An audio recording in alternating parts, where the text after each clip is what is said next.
ETF index mutual funds నేర్చుకుని stock మార్కెట్లో రాణించాలనుకుంటున్నారా? వెంటనే ఈ నెంబర్కి కాల్ చేయండి. నమస్తే, welcome back to Suman TV. ప్రస్తుతం మనతో పాటు ఉన్నారు తోడు నీడ ఆర్గనైజేషన్ నుంచి ఫౌండర్ రాజేశ్వరి మేడం. మేడంతో మాట్లాడదాం. నమస్తే అమ్మ. నమస్తే నవీన. మేడం, కొంతమంది భర్తలు భార్యల మాట వినరు, అసలు వాళ్ళకి ఇంపార్టెన్స్ ఇవ్వరు. 10 మందిలో కూడా వాళ్ళకి కొంచెం వాల్యూ ఇచ్చి మాట్లాడరు. అరే ఇంతమందిలో దీని గురించి ఇలా మాట్లాడకూడదు, తర్వాత చూసుకుందాంలే అనే ఆలోచన ఉండదు. ఎందుకు ఇంపార్టెన్స్ ఇవ్వరు అంటారు? అసలు భార్య మాట ఎందుకు భర్త ఎవరు అంటే ఆడదానికి అసలు మాట ఏంటి, దానికి ఒక ఆలోచన ఏంటి అన్న భావన చాలా మందిలో ఉంది ఇప్పటికి కూడా. అంటే ఆడది కూడా మాట్లాడటమేనా? ఆడది ఎందుకు మాట్లాడకూడదు కాదు, ఆడది కూడా మాట్లాడటమేనా? దాని మాటకు ఒక విలువేంటి? మా తాతగారు ఎప్పుడు మా అమ్మమ్మని తిడుతుంటారు, నీకెందుకు వంటింటే పో, నువ్వు వంటింటే పో అంటే వంటిలో ఒక్కటే ఆవిడ సామ్రాజ్యం. అక్కడ తప్ప ఆవిడ వీధి గదిలోకి రావడానికి వీల్లేదు, మాట్లాడడానికి వీల్లేదు. సలహా సంగతి అసలే లేదు. ఏదో మన వాళ్ళు చెప్తారు చూడు, కరణేష్ మంత్రి అంటారు, మంత్రిలాగా సలహా ఇవ్వచ్చని. వినేవాడేవాడు ఏదైనా చెప్తే నీకు అవసరమా ఇవన్నీ, నీకెందుకు లోపల పో, నీకెందుకు వంటింట్లోకి పో అని తిట్టడమే అలవాటైంది. ఒక 100 సంవత్సరాల కిందట మేల్ డామినేషన్ ఉండేది మన దేశంలో. అంటే పితృస్వామ్య వ్యవస్థ అని వాళ్ళు చూసావా, అలాగా తండ్రి మాటే, అదే ఆ ఇంటికి యజమాని ఎవరైతే పురుషుడి మాటే చలామణి. పిల్లల చదువులైన వాళ్ళ ఇష్టమే, ఇంటి వ్యవహారాలైన వాళ్ళ ఇష్టమే, పెళ్ళైనా వాళ్ళ ఇష్టమే, ఏదైనా వాళ్ళ ఇష్టమే. మరి ఆడదాని పాత్ర ఏంటంటే వండడం, పెట్టడం, మొగుడు కావాల్సిన అరేంజ్మెంట్లు చేయడం, వాడి కోరికలు తీర్చడం వరకే ఆడదాని పాత్ర. దానికంటూ ఇండివిజువాలిటీ లేదు అసలు. అది 50 ఏళ్ళు దాటిన తర్వాత, అంటే ఒక 50 ఇయర్స్ తర్వాత ఆడదానిలో ఆలోచన మొదలైంది. ఇప్పుడు ఫర్ ఎగ్జాంపుల్ మా తాతగారు రోజు వంట చేయాలంటే కూరల బుట్ట దగ్గరికి వెళ్ళి ఆయన కూరలు ఏరి అక్కడ పెట్టేవారు. అది ఆయన రోజుల్లో 4 పచ్చిమిరపకాయలు, 4 వంకాయలు, ఆ రోజు ఏమేం చేయాలో చెప్తే ఇవిడ వంట మనిషిలాగా ఆ కూరలు తీసుకెళ్ళి వంట చేసేది. ఈ కూర కాదు నేను ఆ కూర చేస్తానే స్వతంత్రం లేదు, అసలు ఆలోచన కూడా ఆవిడకి లేదు. మా అమ్మగారు రోజులు అంటే ఒక జనరేషన్ మారిన తర్వాత మా అమ్మగారు కేకలేసేవారు మా అమ్మమ్మని, ఏంటి ఆయన ఏనటువంటి కూరల బొట్టులోంచి నీకు కావాల్సిన కూరలు తీసుకుని వండలేవా అని.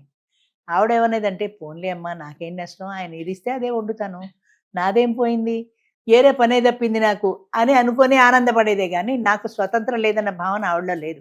జనరేషన్ గ్యాప్లో ఆవిడ ఆలోచన అంతే ఉండేది. ఈ జనరేషన్ మారిన తర్వాత మా అమ్మగారు రోజులు వచ్చిన తర్వాత అలా ఎందుకు చెయ్యాలి, మనకి ఇష్టం వచ్చిన స్వేచ్ఛ మనకు లేదా, మనకి నచ్చిన కూర మనం వండే స్వేచ్ఛ మనకి లేదా అన్న భావన ఈవిళ్ళలో వచ్చింది.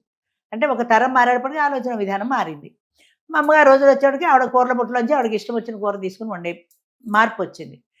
ఆ తర్వాత ఇప్పుడు మా జనరేషన్ వచ్చిన తర్వాత వాళ్ళు ఒకవేళ సపోజ్ ఈవేళ ఈ బెండకాయ కూర చేయంటే, ఈవేళ వంకాయలు పాడైపోతున్నాయి, నేను వంకాయలే చేస్తాను, బెండకాయ రేపు చేస్తానండి అని తిరగబడి సమాధానం చెప్పేది మా జనరేషన్లో వచ్చింది. ఒక స్టెప్ ఎక్కువ అనమాట. అంటే ఈ కూర పాడైపోతుంది, మీకు తెలియదు కాబట్టి బెండకాయ కూర ఉండన్నారు, పాడైపోతున్నది వేస్ట్ అయిపోతుంది కదా, అందుకని ఈరోజు వంకాయ తినండి, రేపు కావాలంటే బెండకాయ చేస్తాను అనే మార్పు కాస్త తిరిగి సమాధానం చెప్పడం అనేది మా జనరేషన్లో వచ్చింది.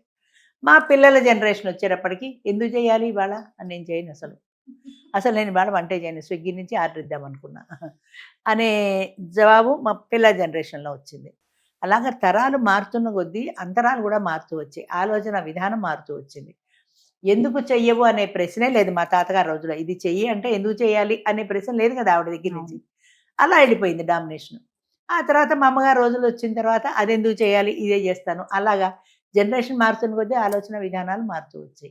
అంచేత మేల్ డామినేషన్లో మగవాడికి ఇది కావాలి అని అడగమే తప్ప అయ్యో దాని ఇష్టం ఏంటో అనే ఆలోచన లేదు అసలు. ఇప్పటికీ చాలా మందికి లేదు, 190 మందికి లేదు. నాకు ఇది ఇష్టం, ఇది చెయ్యి అంతే, నాకు అది ఇష్టం, అది చెయ్యి, నాకు ఇవాళ ఇలా నాకు ఇవాళ అల్లాగా ఉండాలి, ఇలా ఉండాలి అలా ఉండాలి నాకు అని అనే కానీ మనము ఇలా ఉందాము, నేను మనము అనే ఆలోచన లేదు. అసలు నీకేమి ఇష్టం అనే ఆలోచన అసలే లేదు. అంచేత మేల్ డామినేషన్లో మొదటి నుంచి కూడా ఆ రకంగా డామినేషన్ జరుగుతూ వచ్చింది. ఇప్పుడు కాస్త ఆడవాళ్ళు నోరు తెరిచి మాట్లాడుతున్నారు, అడుగుతున్నారు, ఎందుకు మాకు ఆ స్వతంత్రం ఇవ్వటం లేదు, నాకు ఇదే ఇష్టం, నాకు అదే ఇష్టం అని. ఈ సినిమాకి వెడదామంటే ఆ సినిమాకి వెనకాల చీరగట్టుకుని వెళ్ళడమే కానీ ఆ సినిమా బాగుండదు, ఈ సినిమాకి వెడదాం అనే ఆలోచన లేదు. ఇప్పుడైతే ఆడవాళ్ళు అంటున్నారు, ఆ సినిమా ఏం బాగాలేదు, రివ్యూ చూశాను నేను, ఈ సినిమా బాగుంది దీనికి వెళ్దాం అనే చేంజ్ ఇప్పుడు ఆడవాళ్ళలో వస్తుంది. కానీ మేల్ డామినేషన్లో ఎప్పుడూ ఆ మగవాళ్ళ ఆధిపత్యమే చలామణైంది. అందుకే కదా పెట్టారు కార్యేషు దాసి, కరణేష్ మంత్రి, భోజేషుమాత, అన్నీ షట్కర్మయుక్త కుల ధర్మపత్ని అనే చెప్పారు. కానీ మరి పురుషుడు ఎలా ఉండాలనేది చెప్పలేదే. మరి అన్ని బాగున్నాయి మేడం, కర్ణేష్ మంత్రి అంటున్నారు కదా, మరి సలహాలు ఇచ్చే దగ్గర మంత్రి లాగా ఉంటుంది భార్య అంటారు. అవును. ఎంతమంది భర్తలు భార్య సలహాలు వింటున్నారు, తీసుకుంటున్నారు? నీకెందుకు వంటింటే తప్ప. ఒకవేళ ఈ రోజుల్లో కాలాన్ని బట్టి ఈ రోజుల్లో మారి వాళ్ళు సలహా ఇచ్చినా వినడం వినకపోవడం అనేది వాడి ఇష్టం. నువ్వు సలహా ఇచ్చావు, బాగుంది, చెప్పావు, కానీ వినాలని రూల్ లేదు కదా, నాకు నచ్చితే వింటా, లేకపోతే లేదు, అంతే. అంచేత ఎప్పుడైనా అంతో ఇంతో మెయిల్ డామినేషన్ ఇప్పటికీ ఉందమ్మా, పోలేదు అది. అది మొదటి నుంచి తరతరాలుగా అలవాటు అయిపోయింది. ఒకటి ఆడదానికి ఆలోచన ఏంటి అసలు అనే కానీ మగవాడి కంటే ఇంకా ఎక్కువ ఆలోచించగల తెలివితేటలు ఆడదానికి ఉన్నాయని మగవాడు ఒప్పుకోడు, ఎవరు ఒప్పుకోరు అసలు. వాళ్ళకి తెలిసినా కూడా ఎంత మహిళలు పైకి ఎదుగుతున్నా ఒప్పుకోరు. మీరు ఎంత కిందే తక్కువే ఉండాలి అన్న భావనే తప్ప వాళ్ళు కూడా పైకి రావాలి అన్న ఏ పురుషుడు ఆలోచిస్తాడో నా పెళ్ళ నాకంటే ఎత్తులో ఉండాలని ఎవరు ఆలోచించరు. ఒకవేళ అది ఏమన్నా పైకి ఎత్తులో ఎదిగేలా ఉంటే ఉద్యోగం మానేసి ఇంట్లో కూర్చోవు, కూరండుకో, పప్పు వచ్చేస్తుంటారు అక్కడ. ఈగో క్లాస్ చాలా వస్తుంది కదా. అంచేత నీకెందుకు ఏదో ఉద్యోగం మానిపారే, నేను ఉన్నాను కదా, నేను పోషిస్తున్నాను కదా అంటారు. కానీ కొంతమంది మరి ఇప్పుడు ఈ వీడియో చూసే కొంత కామెంట్స్ పెడతారు, మేడం అదేంటి మేడం మీరు అలా మాట్లాడుతున్నారు, మా ఆవిడని బాగా సపోర్ట్ చేస్తాను నేను అన్నాను కొందరు అన్నాను, అందరూ అనలేదు. నేను అందరిలో కొందరు ఇలా ఉన్నారు, నువ్వు మిగతా కొందరిలో ఉండొచ్చు, నువ్వు బాగా సపోర్ట్ చేయొచ్చు, అలాంటి వాళ్ళు కూడా ఉన్నారు లేకపోలే, కానీ మెయిల్ డామినేషన్ ఎక్కువ ఉంది శాతం ఇలాంటి వాళ్ళు ఉన్నారు అని చెప్పుకుంటున్నాం ఇప్పటికీ. అంతే. Thank you.